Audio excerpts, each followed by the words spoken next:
just to introduce Sue Ellson. And actually, I'm not sure who has seen Sue present before. We had a great response last time, so we asked Sue to come back, but she's got a different angle this time, which is great. But Sue is very, very experienced with LinkedIn, and we're happy for her to come along and talk to the group. So please make Sue feel welcome. Thank you, Peter, and it's a pleasure to be back. I was contemplating my navel while I was listening to Belinda, thinking, boy, we have dry topics to talk about, don't we? I mean, this is just so technical, and I'm going to try and make it as interesting as possible and tell very bad jokes wherever possible as well. So thank you for inviting me back. It's been a bit of a rush today. I'm off to Perth tomorrow. And now it's going to go to the next one.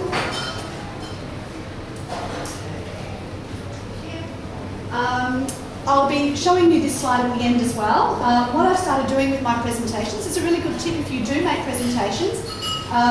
There's a lady who gave me this click. If you get everybody to SMS their email address, their first name and a code word, then you can follow up with them afterwards. Now, I've already emailed tonight's slides through to Chris, so they will be on the Meetup group. But I'm also recording this on video, and I'm also recording on the audio. So if there's somebody you know who's missed tonight, and they'd really like to come along, then obviously it's a great way to share the details. But it's not a sales pitch, but if you do enter, you have a chance of winning a 2-hour workshop with me on the 23rd of April in St Kilda Road.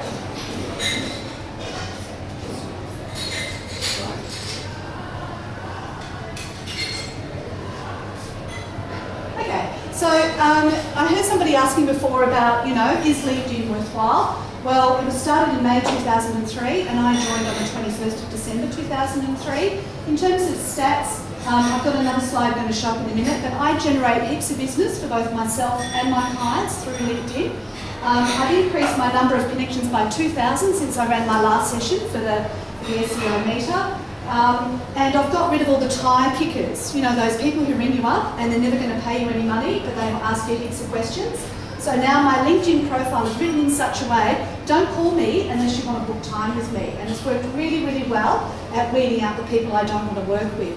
And I'm a trainer, so the way I work with people is I'm not a copywriter. I don't write copy. I mean, I can if you want to keep paying me, but that's not really the purpose behind what I do. So what you're going to learn tonight is a framework that you can use not only for your own profile, but also for your clients' profiles as well. So I'm coming at it from different angles. And I'm also coming at it from an SEO, a business, a career, an HR, recruitment. I'm coming from lots of different angles when I make these suggestions. And most of them are based on my practical experience of using LinkedIn. I'm on LinkedIn every day. I'm consulting with clients every day. They ask me new questions every day. I'm running workshops regularly, so there's heaps of questions I've answered, and I've just got to try and work out which bit am I going to tell this group, because there's so much to learn about it. Okay, so there's 7 million members in Australia. That's gone up from about 3.5 million 2 years ago. One of the biggest expanding groups is that of regional Australia. So it's really interesting that regional Australia is now picking up membership. There's 350 million members worldwide, 2 new members per second. Of those new people joining, there's a whole bunch of people who are eliminated because the LinkedIn algorithms are so fantastic, they reduce a lot of spammers. So even if you accept a connection from somebody who's going to spam you, there's a very good chance that LinkedIn will remove them before you do. So there's a couple of tips I'm going to share with you just in case you start spamming people and your profile's removed, how you can reinstate that. If you Google your name, it's usually the first link in search results. And I created my own SueEllson.com in 2012. It took me 6 months to get that above LinkedIn. So that's how well ranked LinkedIn is. 70% of hiring managers are now required to Google your name and details, and they'll look for the dead bodies on page 2 as well. So, don't expect just them to look at page 1 of search results. There's a very good chance they will also look at page 2 of search results, because a lot of websites are not indexed well, but your bad history could be written on that page 2 of search results. 90% of jobs are not advertised. When I was in recruitment 20 years ago, it was 70%. It's now 90% of jobs are not being advertised. So it's a really good pull strategy if you want jobs to come to you. You're 7 times more likely to view search results if your profile is complete, and 11 times more likely to be viewed if you've got a profile. A photo, sorry. Okay, so I'm sure that none of you people in this room have any hang-ups with LinkedIn, but I guarantee you your clients will. And these are the sorts of things that they are going to whinge about. They're going to say there's no privacy on LinkedIn. Well, it's not what you had for breakfast, it's not telling them where you're going for your holiday, it's all what you've done in the past. So let's get real, okay? Second one, I don't know who to connect to, you know, and I said, well, it depends on your purpose. So I run networks, I connect pretty much to everybody internationally. But if you are an IT geek in database management and that's the only people you ever want to communicate with, well, don't say yes to all those other connections. It's not really relevant to you. It takes me too much time. Okay, well, I would suggest that you're probably a little bit narcissistic if it is taking you too much time. And secondly, you've got to stick to your purpose. And if you're not sticking to your purpose, you can waste hours on LinkedIn just like you can any other platform. But what you need to say is, oh, but Sue, I don't have 15 minutes a week to do it. And I say, well, do you want the business or not? You know, like, let's be realistic about this. So you really do need to do a cost-benefit analysis. I do warn people that to update your profile to a standard I would consider acceptable could take up to 10 hours. But once you've done that, I'm suggesting you wouldn't spend any more than 15 minutes a week on LinkedIn, unless it was your main marketing tool and you're in a business development role. Too costly. And I say, well, I use the free account and have been since day one. Now, I will explain some benefits of the premium account. And I am not paid by LinkedIn, so, you know, I'm not here to sell you LinkedIn the service as such. But there's lots of benefits that you can access on the free account, and there's some additional ones that you can get through the premium one. So some people tell me, oh, but I can't write, Sue. You know, I'm a terrible writer. Well, it's not about writing either. You guys are SEO people. It's all about keywords.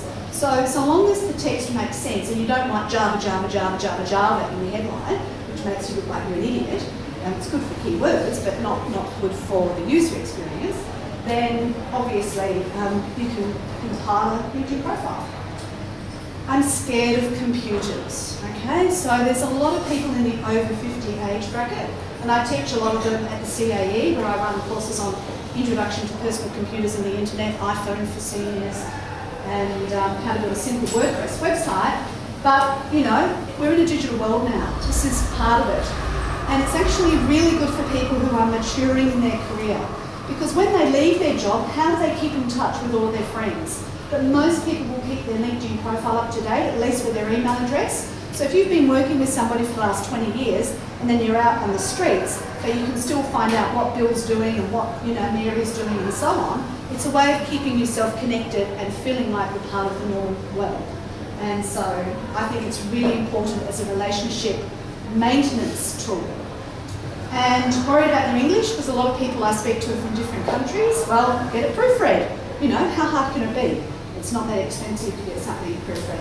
And I'm sure most Australians would be happy to help out. Okay, so bonus number one. I mentioned I was here to do SEO, but I actually think before I start working on anybody's profile, this is what I do. So first of all, I look at their statistics and I find out how many views they've had in the last 90 days. Now, LinkedIn is always changing the goalposts and the framework that it operates in. So before it was on the right-hand side of the homepage when you logged in. Now it's sometimes up the top of the page, and sometimes it's not there, but it will be on your profile page. And we'll see, I've had 7 views by, 3 people in the last 4 days or whatever. But this is the number you need to track. How many views have you had in the last 90 days? And if you want to be considered as active on LinkedIn, you have to be getting more than 100 views per 90 days. And that's a way to measure your return on investment and whether you as the person helping them is making it work. I'd suggest, even if you've just got a brand new profile, you need to get a minimum of 60 connections. And there was an article that I read, I don't know whether it's verifiable or not, but if you have 6 or more recommendations, you're also more likely to come up in search results. And if you have endorsements, I try and encourage people to get 20 endorsements per skill. but not like a bunch of Indian engineering students who all got their mates to endorse them for engineering, where, well, obviously that's just fraudulent. And then the HR manager is going to look at that and say, well, that's a joke. Second thing I do is get them to save their profile to PDF, because if there's something I do and they say, I don't like that, Sue, I wanted something else, they can go back and have that soft copy. But also in the unlikely event that LinkedIn crashes overnight, then they've still got the soft copy of their profile. And I suggest that to do it, you go to View Profile, the drop-down arrow, and what I suggest that they do is put the date back to front at the beginning of the file name. So that way they know that on the 7th of April, this is what their profile looked like, and then after they've done lots of changes, they'll save their profile to PDF again, and then before they make the next lot of changes, you know, so on and so forth. So you've always got a copy of what your LinkedIn profile looked like. Because you might decide today I want to be an SEO, and in the future you might want to be an expert in Google Plus or, you know, some other things. So therefore, you know, you might want to go back to your profile and say, no, I didn't like Google Plus, and go back to SEO, you know, or whatever. So you can see your previous versions. And also, it's a good idea to export your connections. So in the unlikely event that you spam people and they do close your account, you don't lose all the people that you were connected to. So you can do that by going to Connections, clicking on the cog, and choose Export LinkedIn Connections. And I always suggest you choose the Microsoft Outlook file, and again, put the date back to front in the file name, and then open that spreadsheet in Excel. If you open it just on your Mac, it ends up gobbledygook, so you do have to open it in Excel.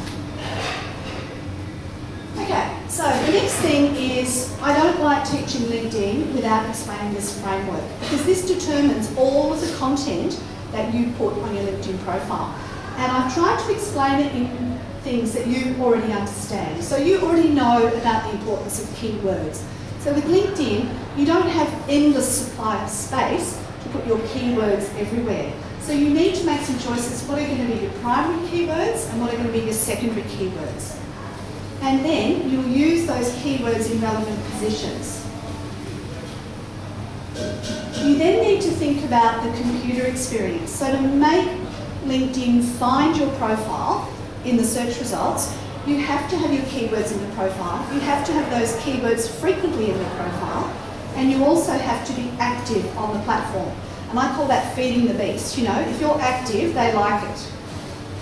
But then when somebody comes to look at your profile, what is their experience of looking at your profile? Does it say Java, Java, Java, Java, Java in the headline? I mean, they're going to think you're an idiot if they see something like that.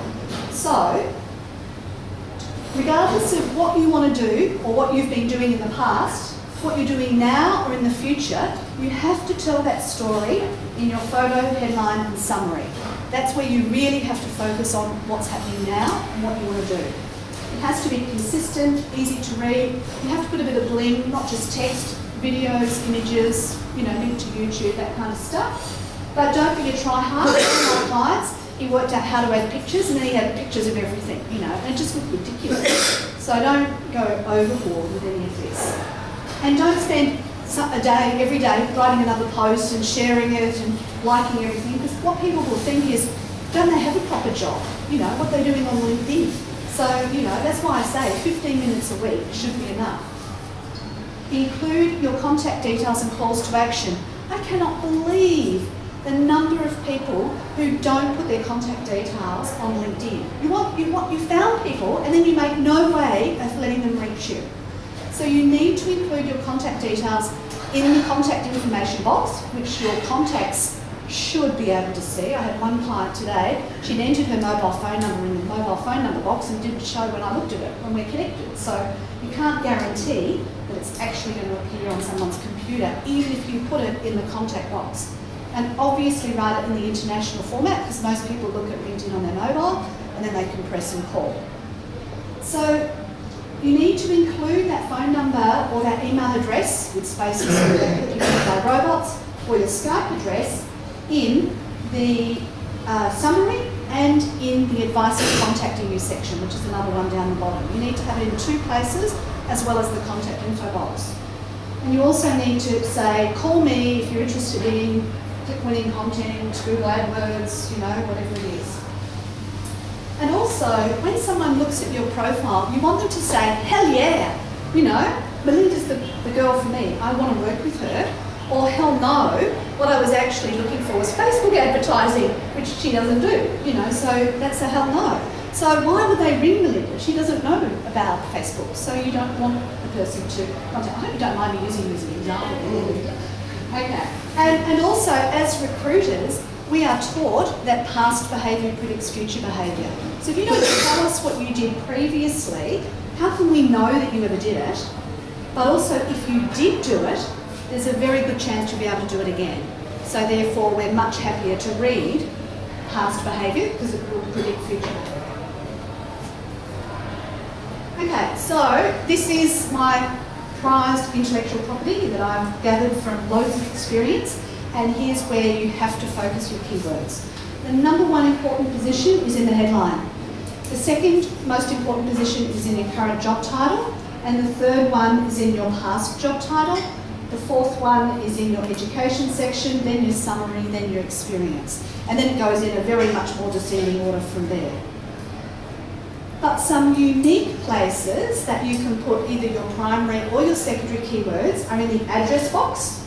I know there's extra space there, so why not put your keywords in your interests, so you can talk about you love golf and swimming and paragliding or whatever, comma, Google AdWords, LinkedIn, whatever other things you want to be known for. If you've done it as part of a course, or even if you went to the Meetup, you could say we did it on this, and that's another spot for a keyword. Projects is a really great one because as a recruiter, if I look at your projects, I get a sense of who you are and what you can bring to my organisation, and that process will also prepare you for behavioural interview questions. So if you get asked, can you tell me about a time when you had a deadline to meet and blah, blah, blah, blah, blah. If you've written up your projects, you're going to have an example that you can relate immediately to people. You can also, in the website address box, instead of saying company website or personal website, you should choose other, and then you can put your keywords and put the URL. You've only got 30 characters there, but it's another good spot. And use all three boxes there. And in your publications, in your certifications, so if you're a member of the Australian Computer Society or a professional organisation, you can put links to that in your certifications. And also in the posts, because it gives you heading 1s, heading 2s, quotes, bold, italics, and you can include calls to action and so on, and obviously images. Excuse me, how do you get interest in the address box? 32 Main Street, interested in XYZ? Yeah, well, what I did for one particular client is they were currently living in Melbourne, but they were willing to travel to all these different countries. So in the address box, I wrote, currently living in Melbourne, but willing to move to, and I wrote all the different countries that she was interested in. Because that's, her key word. She wants to be found under, other words on her profile.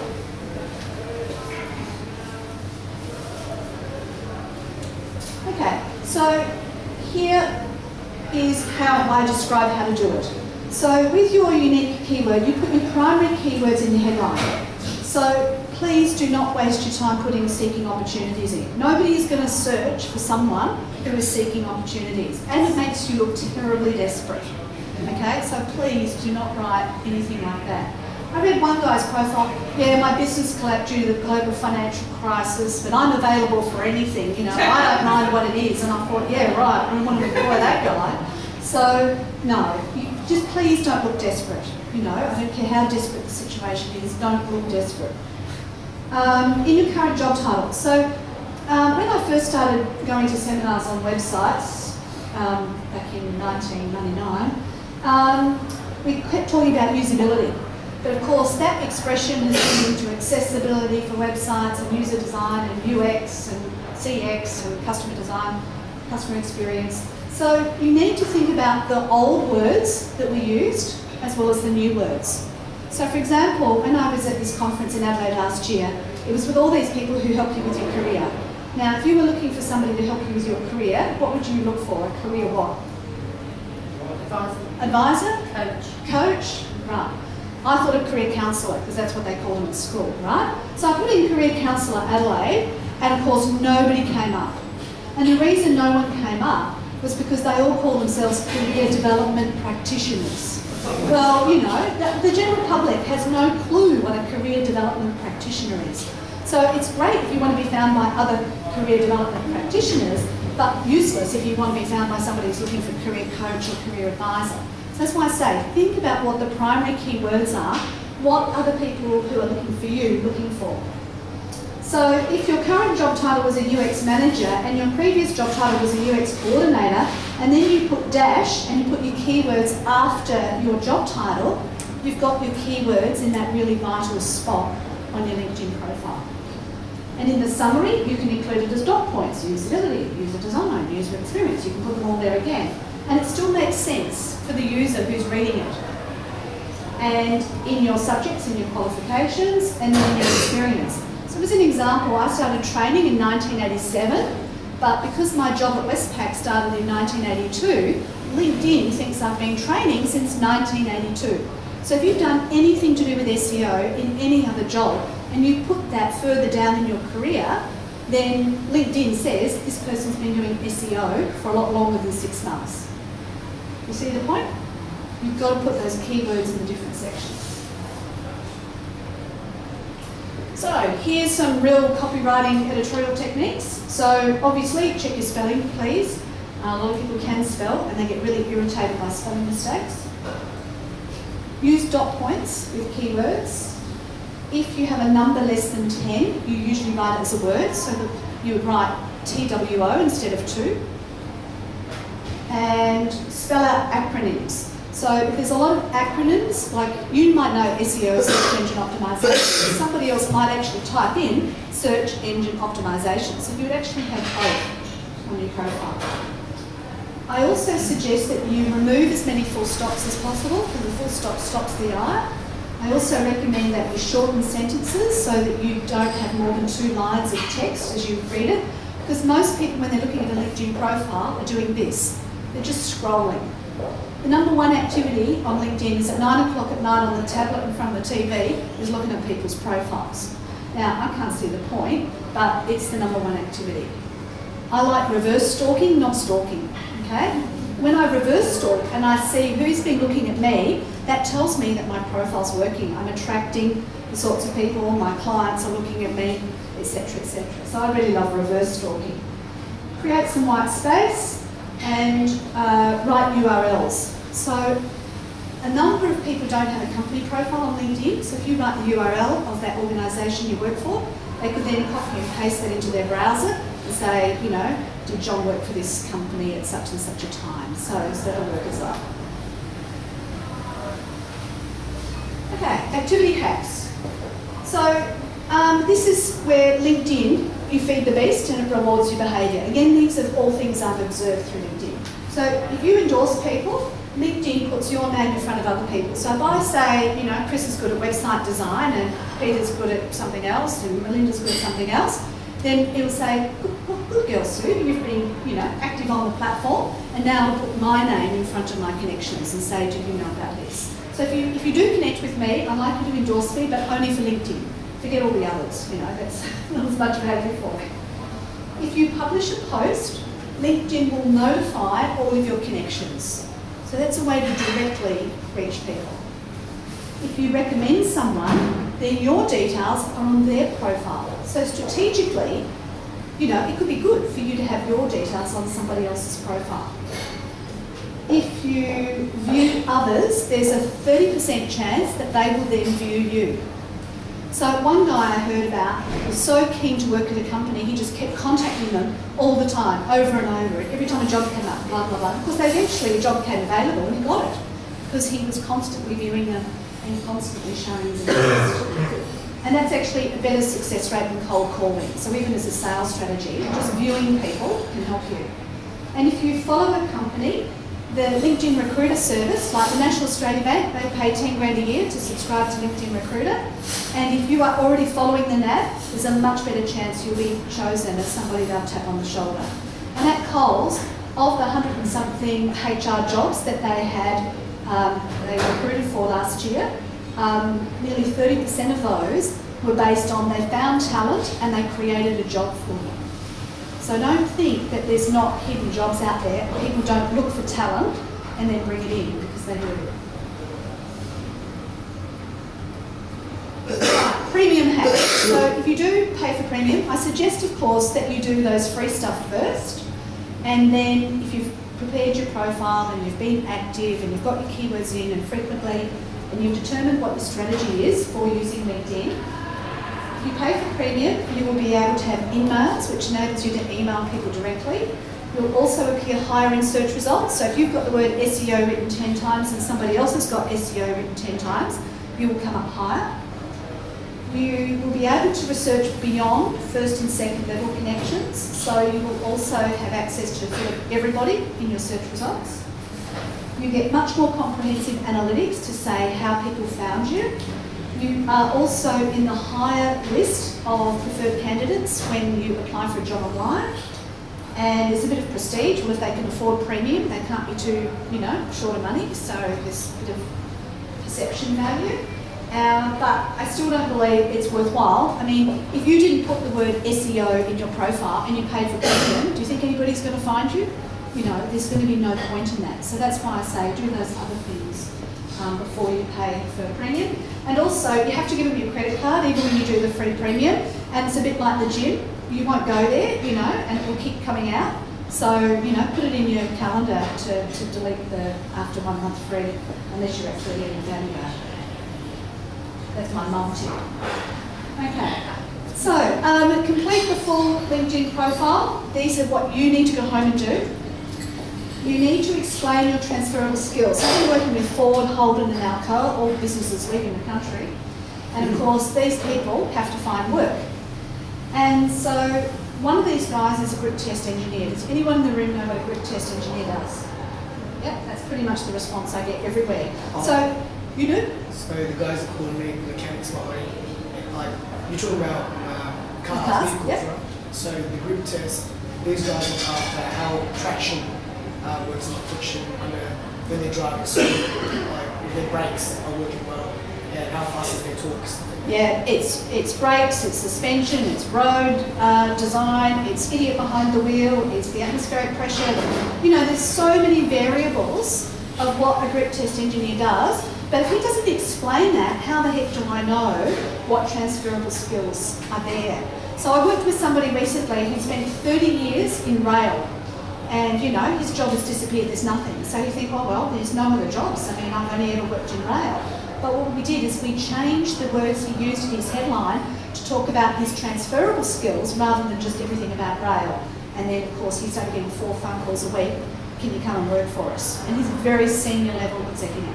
So, you can do these sorts of things, but you need to explain your transferable skills. So if you do SEO, but you do SEM and you do other things, mention all of those things in your profile. Stay on purpose. You can change later. Please tell the whole story, because if you don't tell people on LinkedIn, how the heck are they going to know? You've actually got to write it out. You might say, oh, people don't need to know that, I don't have to write that up. Well, how are they going to know? So long as it makes sense, write it up. Ask for information if you do contact people. Don't say, can you give me a job doing your SEO? That's not going to work. So if you're looking for a job in the area, you try and get a referral. I'm really looking for information on SEO jobs in Melbourne. Can you help me out? This is a really useful technique for staying on purpose, and that's to seek a mentor or an accountability partner that you meet with once a week, just to make sure you're staying on track with any of your online and professional stuff. So I recently wrote an article on what to do with company profiles. So I'm guessing that some of you have got clients and you have to prepare their company profile. So I'm not going to go through that tonight. If you click on that link from the slides, it tells you what to do with your clients' accounts if they've got a company. And the next article I'm writing is one on universities. So if any of you work with registered training organisations, schools, colleges or unis, then they have to have a university profile, and there's some really great things that they can do in the university profiles. So I'll write that one next. Okay, so that's again the details. If you want to send me a text message, I'll give you all of that. But now I'm open to questions, and I'm really happy to demonstrate on LinkedIn. So who's got the first question? Yep.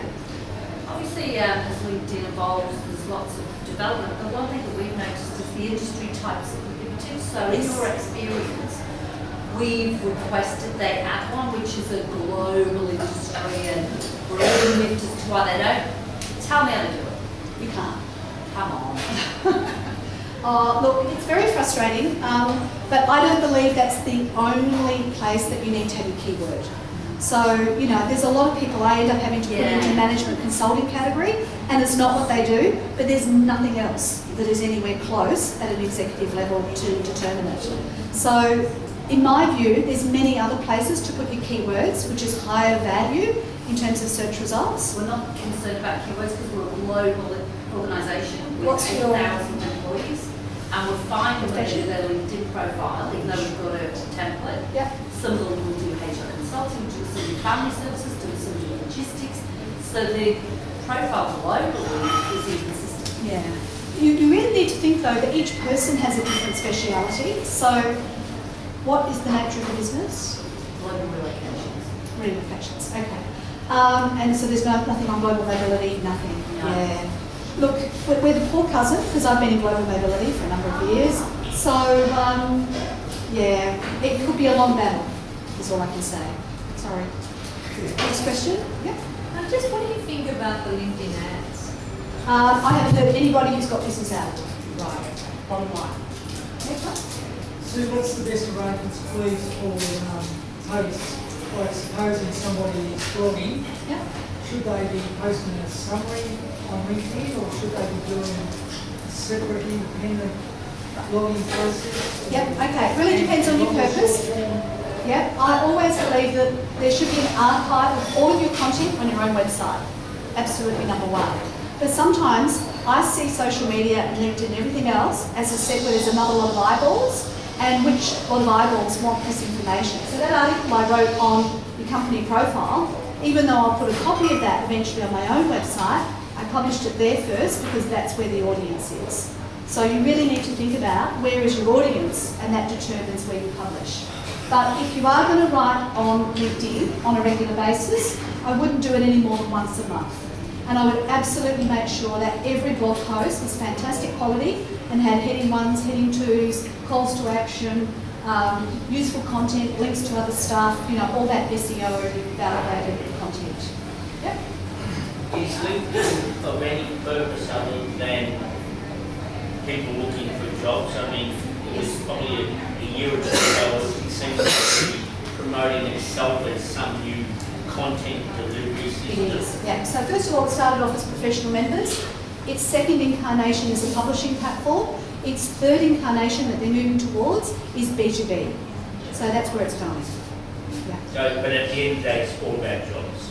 No, absolutely not. No. I get business, Oh, I get speaking sorry, opportunities. You know, it's a good branding tool. Yeah, it's definitely not just about jobs. Not So, only excuse me, I've got a question too, Yeah. Sue. Yeah. Just jump in front.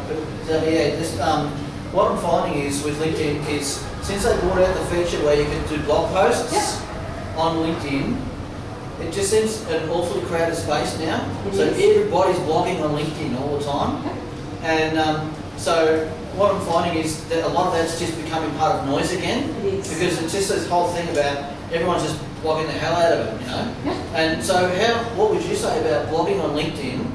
And like you said a minute ago, about maybe once a month. and But I only mean, quality. but I mean, so what, I mean, how is someone going to notice that? Or I mean, they're still going to need to drive traffic to that blog You post. can't assume that the blog post is going to drive traffic. But if we think about how you spend your time on LinkedIn, right, you could participate in a group, right? Now, if you're participating in an SEO group, you're only gathering information on SEO. But if somebody hears about you, Peter's a really great such and such, the first thing they're going to do is Google you, then they'll see you on LinkedIn, then they'll look at your LinkedIn profile and there's all these great posts about this, that and the other. That's where you get the value, because the posts stay on your content and stay on your profile, but that discussion in the group has long gone and disappeared. So unless that person was in the group, it's of no value. But if they see that you're blogging every week, and like I've got my representative in Adelaide, he's up to 1,500 views every 90 days, but he's not getting any conversions because he's just noise, you know. So what's the point of having 1,500 views if you're not getting conversions? I'd rather have 100 views and get 3 clients. So, you know, you really have to determine how do you want to be seen, and if you want to be seen as an expert, you blog expertly, So- you don't just noise. So just to add to that, this is coming back to your content marketing again. Yep. So this is really talking about quality, spending the time, making sure it's quality content. For that audience. Yeah. Oh my goodness, yes, yes. I have one question. Right. I have my business. Yep. And I'm also looking like for a job. Yep. But I'm just wondering, with LinkedIn, if you're looking for a career opportunity, at the same time you want to grow your business,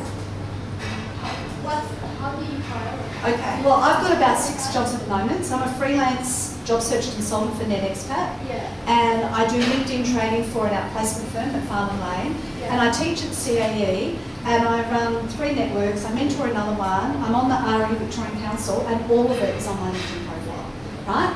But what happens is in my summary, remember I told you, photo, headline, summary. That's where you tell your story. And you say, I'm interested in roles in such and such, I also have a business, such and such. You can put it all there. You just need to make it really, really clear. So when I read it, I say, oh yeah, that sounds fine. I could have her for 3 days a week doing X, Y, Z, as well as her doing the business, whatever she did. Even if the job is not really that. Absolutely. Because the other thing is, most employers don't want to take somebody on who's not working now. If you've got a gap on your resume, we think you were on drugs, you were sick, you were in jail, you were unemployable. That's what we think, right? So you have to explain gaps. So if you go off on sabbatical and you decide to take 6 months off, write it up on LinkedIn. Because otherwise, we're going to make assumptions about you. That's why I say you've got to tell the Is story. that confuse? No, because the main message will be in your photo, headline and summary. Everything else is cast. I just have one more question, but then please afterwards. Yeah, I'm happy to please, stay, and I'm happy to show you. Keep online. chatting with Sue as well. So, but we'll say one more just to get the night moving. Yeah. You have 6 jobs. Of all these 6 jobs, you use LinkedIn to show people. Is that right? Like you just No, my main thing that ranks, like if you Google Sue Ellson, SueEllson.com comes up first. But one of the things that I love about Google Plus, and this has got my Google search ranking, is I put where I'm a contributor to, and because I started writing articles for Tiny Buddha, that came up in search results when I said I was a contributor on Google Plus. So, you know, there's a lot of things that I tie in all together. I'm on Twitter, I'm on Facebook, I joined up Instagram, God only knows what, because I can't work out how to use LinkedIn or Instagram, but anyway, we might work that out later. But, you know, I'm there, I'm on Pinterest, but I only use them for my purpose. Yeah. So in saying that, say for example, you're in a lot of industries, those that don't even, like say for example you're in, you know, music, then you've got, you know, finance, Yeah. everything else like that. How do you go about projecting yourself but still maintain, look, I'm not lying, I swear No. I've got expertise and experience in this, Yeah, this, yeah. and You this. can do all 3. It's just so long as you put all those keywords in the headline. You know, like, isn't the person who only does search engine optimization boring? You know, like if they did 3 other things, I'd say, wow, that person's got more life experience and more value that they can bring to the business. So I'd actually prefer to have somebody with that. Is it Yeah. what deems one, there is, I don't know, if you go outside to any educational body, Yeah. there is none that goes, you have a bachelor's in SEO, I don't know if there No, is. no, no. But okay, so let's think. What sort of organisation do you work for? Are they going to care about where you got your degree?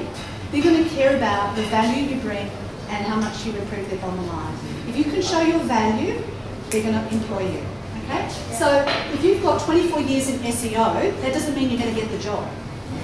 It means if you can deliver me results, I'll employ you. And if you don't, I'll kick you out. That's how life And works. also on LinkedIn, you can see who you're linked in with, and then you have people recommend you, you have people give you comments and Yeah. stuff like that. So it actually validates you. Yeah. You get validated. Yeah, and like one guy, he had a photo of him playing the guitar as his profile photo. So he actually got a number of gigs from his friends just because he had a profile photo with a guitar in it. So, you know, like you can convey all of your messages, photo, headline, summary. That's where you state what you want to do now and in the immediate future. The rest is just keywords, content designed, if they do visit, it all makes sense. What deems one to be SEO expert? I mean, these skills are very transferable. For one to say, I'm an expert at this, it's very easy for you to, like, say for example, you're 20 or you're 19. You self-label yourself, I'm an SEO expert. I maybe already book on it and I know how to make sure that the whole world knows that, you exist and make you look like super famous and stuff like that. Just on that, we might keep that conversation going afterwards. Yeah. 'Cause I'm happy to it's- answer it, but yeah. Sue's got a lot of info knowledge, so keep talking afterwards. But just wanted to say thanks very much, and please everyone to thank Sue.